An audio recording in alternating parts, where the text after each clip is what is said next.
Our long-term efforts to improve the management and governance of the operations are continuing. There is a focus on strengthening leadership skills and creating a clear division of responsibilities within the operations. And after summer here, Peter Hastback will take over as CEO of the Danish operations and will be a valuable addition to this ongoing work. In Norway, we see organic growth of 23%, and that comes from unusually high variable volumes related to maintenance stops in the energy sector. While maintenance stops occur annually, the scope and timing in the year varies from year to year. Around half of the organic growth we see in this quarter comes from above normal levels. Adjusted EBITDA for the quarter amounted to 37 million and margin was 5.4%. The strong improvement compared to both previous quarter and last year is driven by the high variable volumes. And last among the countries, Finland, organic growth of -1% in the quarter from a couple of smaller contracts that was ended. Adjusted EBITDA margins are in line with last year. Moving on to cash flow and balance sheet. During last year, we saw an increase of working capital as a result of changes in the contract portfolio. We also had year-end balance sheet effects, and to a certain extent due to inefficiencies in ways of working. A number of measures have been taken to reduce the level of working capital in 2025, and in the first 6 months, working capital has been reduced by 113 million, compared with a build-up of working capital of 142 million in the same period last year. With that, our net working capital position has been restored to a negative 7.5% as a percentage of LTM net sales. As a result of improved net working capital, our key metric, LTM cash conversion, also improves in the quarter to 88%. That is an improvement with 31% compared with the full year 2024. And with that, we are essentially back in line with the company target of staying above 90%. And finally, leverage, that is on the bottom right of the slide, increased to 2.9 after paying out dividends in the quarter. And with that, I hand it back over to you, Ola, to sum it up.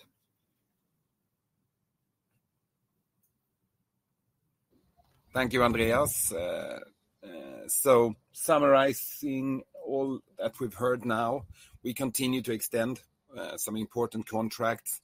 There's a lot of activity going on in the market, and we're paddling through that in a successful way, I think.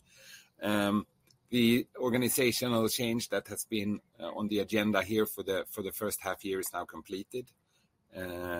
We are working a lot with improving systems and support to enable us to have a higher operational efficiency throughout our operations. And the net working capital is now restored. So I think that's what to bring along from this quarter and into the next. So that's what we're working on at the moment. So having said that, we now go over to the Q&A section of the presentation. If you wish to ask a question, please dial pound key 5 on your telephone keypad to enter the queue. If you wish to withdraw your question, please dial pound key 6 on your telephone keypad. The next question comes from Simon Johnson from ABG. Please go ahead. Good morning, guys. I have a few questions about Norway specifically. You have very good momentum right now, especially in the variable volumes, of course, but you have also started to sign some contracts with the public sector. So, I mean, can you talk a bit about what you think the long-term opportunities for that, looking a few years out? Yeah. Could you reach sort of a similar share as you have in Sweden and Denmark, you think? I'll start there. I think if we talk about Norway, I think they're doing a lot of right things simultaneously at the moment. They have a new manager since 1.5 years, and I think she's doing a fantastic job with both kind of working with the sales culture, working with operational efficiency questions, working through some of the contract portfolio that has been less profitable in the past, etc. So I think there's a lot of explanations for the strength of the Norwegian results. Now, particularly in terms of the public sector, it's obviously, a huge opportunity, given that the Norwegian market is largely untapped there. And just recently, we've had some other contracts where we are in a very good position to win. So I think it's a big opportunity. I think the exact market size of that remains to be seen, but obviously it's a big opportunity if all the municipalities and regions in Norway starts to outsource in the same way as in Denmark and Sweden. We don't have an exact number. Got it. Thank you. And as a follow-up on that, then, how do you think that could impact margins? Let's say you continue to have good momentum with the public sector, continue to grow in Norway. Do you think the segment and the country could be, coming back to becoming accretive to group margins again? It's reached 6 or 7% historically when you have the big Equinor contract. Maybe that's a stretch, but do you still think it could become accretive to group? I think that generally speaking, if we look at all our markets, the public sector contracts generally have a little bit lower margin. But we also see a trend where there are many that are going for quite strong quality conditions in the tender conditions, and that is something that's really helpful for us, and that's where we want to play. And then, of course, it would be possible to have that type of margins in a new contract. But we have to be careful. We have to ensure profitable growth and not only growth. But we see some positive signs, I think, in terms of that in the Norwegian market. But as we know, the public sector is moving perhaps slower than the private sector. So the kind of speed at which this is happening it's a little bit difficult to predict. But a large potential if it does happen. All right. Thank you. That's all for me.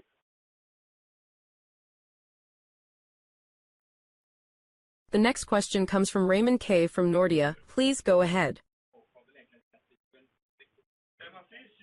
Hi, good morning. A couple of questions from me, and I'll start with Norway as well.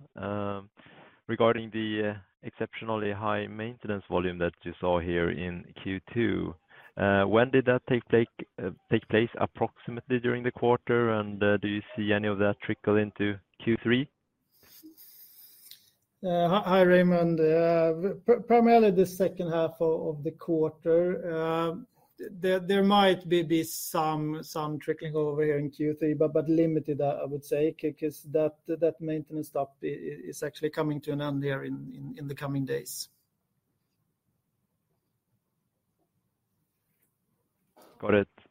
And then on Denmark and the Velux contract that you lost, when does that contract end? Just so we can understand when it sort of falls out of your numbers. It ends towards the end of Q3. So you will see the impact of that from Q4 onwards.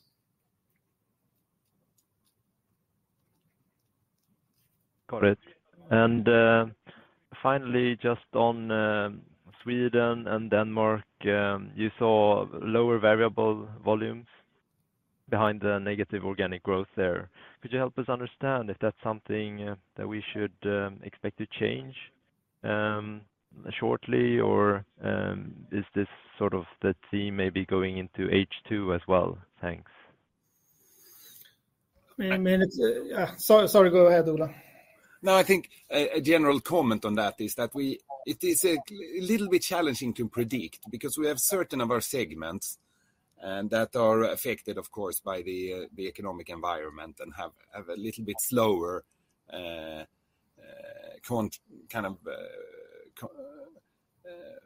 projects, or it takes a longer time for them to start up new projects, and it's longer decision times and it's smaller projects. But then on the other hand, we work with the defense industry, energy, and so on, and there is really a lot of things going on, and we see a lot of volumes coming in. So it's a little bit difficult to see how this kind of balances out. So that's more of a general comment. But go ahead, Andreas. Sorry to interrupt you there. No, I mean, you're perfectly right on sort of it's very hard to predict. Looking at the trend right now, they are somewhat lower than previous year, and it's not a massive decrease, but still it's there, and we'll see how that sort of plays out here in the second half of the year. Great. And just one final one. The restructuring costs that you had in this quarter, 21 million. Are we correct to understand that this should fall or be lower going forward? Yeah, that is correct, because now we have concluded the restructuring related to the reorganization that we announced here earlier this year. So that is correct. It will decrease. Okay, perfect. That's all for me. Thank you very much.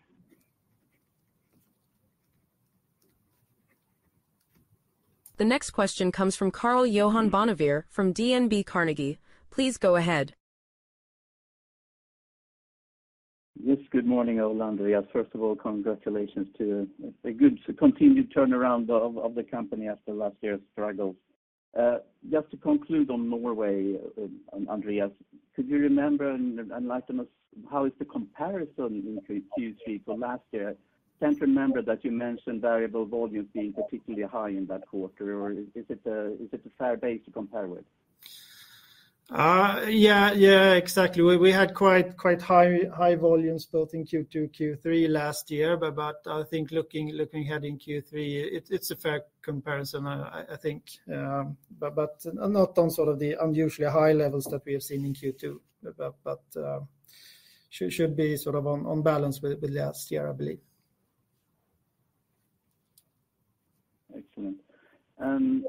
On the cost savings program and realizing the 120 million, I see you mentioned that you've taken down costs on the central level of about 8 million in the quarter. Can you just enlighten us how you see the full effect of the 120 million coming through on the central level or on the country level? Is it half, or how should we see it? It's roughly half. That is correct.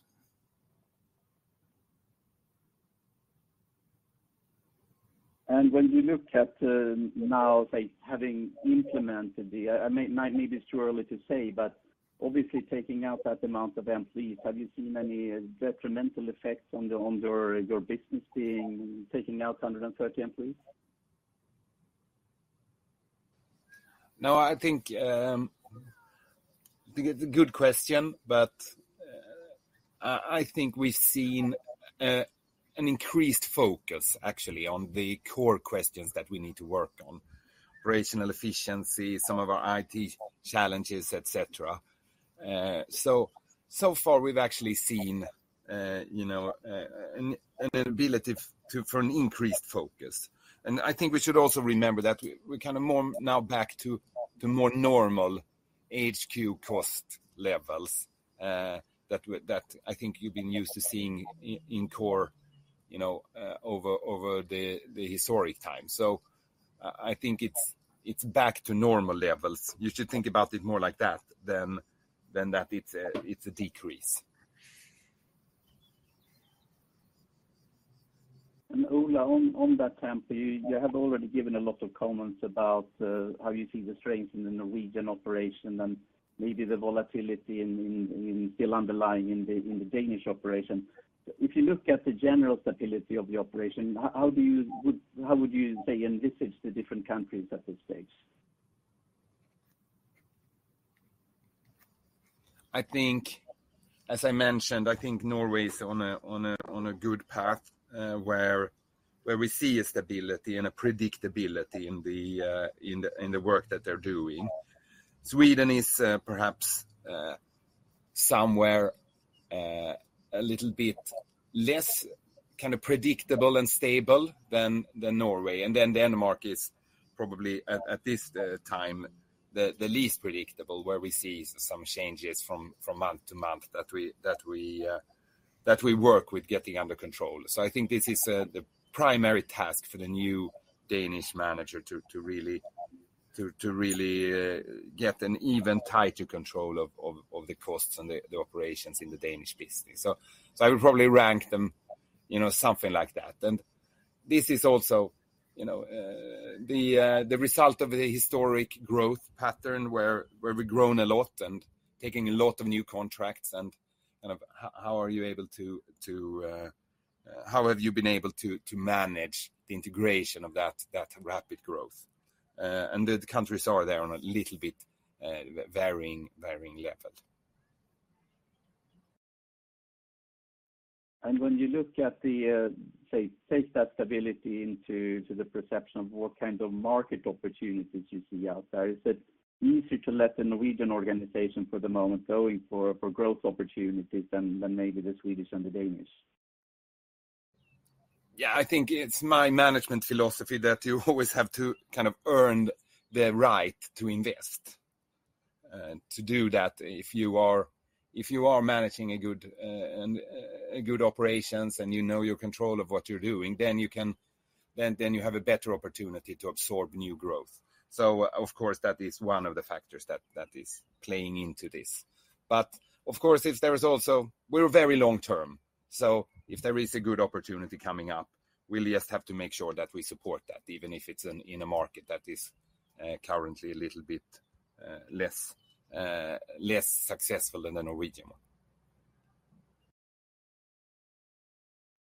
Excellent. And one final maybe for you, Andreas, looking at I guess the annual gearing cycle normally peaks in Q2 with the dividend payment and the kind of normal kind of working capital headwind you have in the quarter from seasonality perspective. I've noticed that you early talked about starting the share buyback program directly after the AGM. I haven't seen anything happening in Q2. How do you see that going forward? What kind of consideration has made you postpone slightly? No, you're absolutely correct. It has been somewhat postponed here with handling the reorganization that internally and so on. But something we will look into and prepare here for the board after summer and take a look at it. And the outlook of I think it was 50 million you detailed for coming up to March next year. That's still a valid number. It's still the number we're looking at, correct? Excellent. Thank you very much, and all the best out there.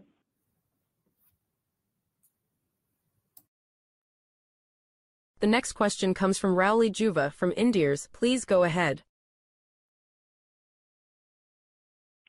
Yeah, hi, it's Rauli from Inderes. I would still have two more questions related to the Norway development. So first of all, you mentioned that the larger scope of the shutdowns contributed to about half of the growth. So what was the main drivers behind the other half, which is still double digit all as such? It's coming from both new contracts that's been started up and also more in sort of a normal fluctuation of the maintenance stops. So even taking away the unusually high ones, the maintenance stops this year is somewhat higher than last year in Q2. Okay. But I would say in sort of. And then secondly, if we. No, sorry, go ahead. No, go ahead. No, I would say even though higher, but still sort of in normal fluctuations that we see year on year. Yeah, that's clear. And then secondly, your Norwegian sales was up around 100 million, and the EBITDA was up some or exactly 10 million. So 10% of the sales growth is that kind of a fair level for you as a kind of operative leverage when you see higher volumes? How would you describe that? So sorry, take that again. I didn't fully catch your. Just looking at the Norwegian numbers, you had a 100 million increase in sales and a 10 million increase in the EBITDA line. So I was wondering, is that ratio kind of a typical drop through over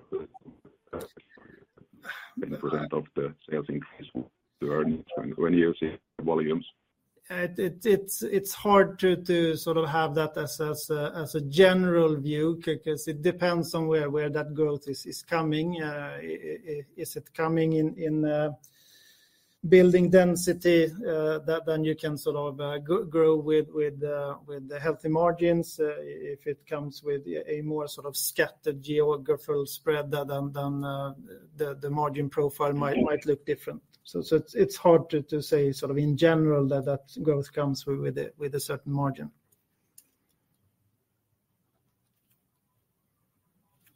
So.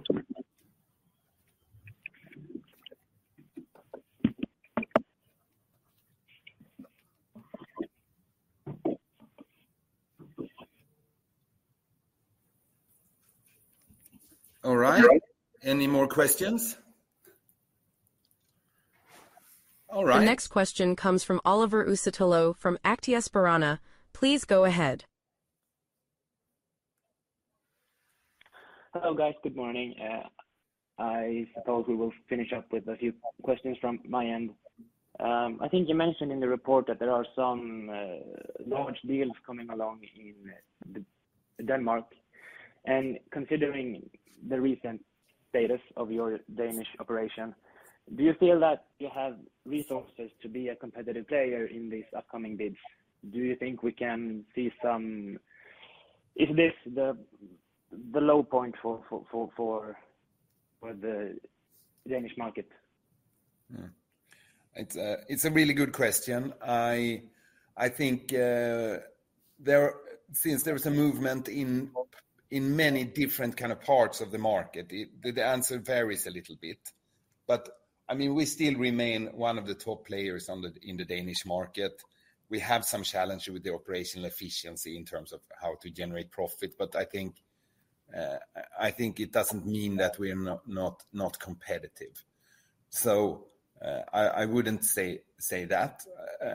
Also, even if we've now done some resource optimization on the central level, we still have a large team there that works internationally to support in the big tenders. That's not something that is done in the local market, but in cooperation with the international team that kind of supports in the big cases. And in the small cases, I'm sure that the Danish business is quite capable to manage it. But it's always a stronger situation, of course, when you are performing well and when you have a predictable and stable business. But we are definitely working to make the Danish situation even better and more stable for us. Do you have anything else on that, Andreas? Okay. No. Yeah, fine. Thank you. And just one follow-up question on the Norwegian market as well. I mean, the margin is also strong there, and you said that half of the growth is considered like above normal level. How much has the margin been affected? And would you say that you've been able to expand your margin year over year, even without this above not normal growth? Yeah, I mean, also taking away the volume and the variable volume here, there is a continued focus on operational efficiency in Norway as well. And as Ola mentioned before, I believe Stine in Norway is doing a very good job on handling that as well. So there would have been some margin expansion even without volume, the volume here in the quarter. Okay, great. Thank you so much. I think that's it from my end.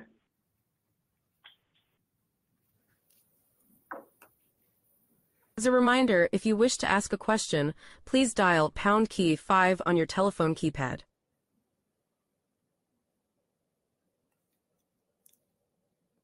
All right. Any further questions? There are no more questions at this time, so I hand the conference back to the speakers for any closing comments. So thank you very much for joining the Q2 call, and we wish you all a good day. Thank you very much.